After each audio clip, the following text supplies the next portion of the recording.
மானாமதுரை தனி தொகுதி. சரிங்க சார். இங்க 2021 சட்டமன்ற தேர்தலில் திமுகவின் சார்பில் முன்னாள் அமைச்சர் தமிழரசி போட்டியிட்டு 89,364 வாக்குகள் வாங்கி வெற்றி பெற்றிருக்கிறாங்க. சரிங்க சார். அதிமுக சார்பில் 75,273 வாக்குகள் வாங்கி வெற்றி வாய்ப்பை இழந்திருக்கிறாங்க.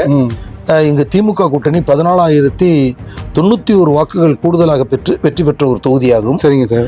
2024 மக்களவை தேர்தலில் திமுக கூட்டணி 70,132 வாக்குகள் வாங்கியிருக்குது. அதிமுக கூட்டணி 33,224 வாக்குகள் வாங்கியிருக்குது. சரிங்க சார். பாஜக 40,552 வாக்குகள் வாங்கியிருக்குது. அதிமுக பாஜக வாங்கின வாக்குகளை இணைத்து பார்த்தோம்னா 73,776 வாக்குகள் வருது. ஆனா திமுக கூட்டணி 70,000 வாக்குகள் தான் வாங்கியிருக்குது.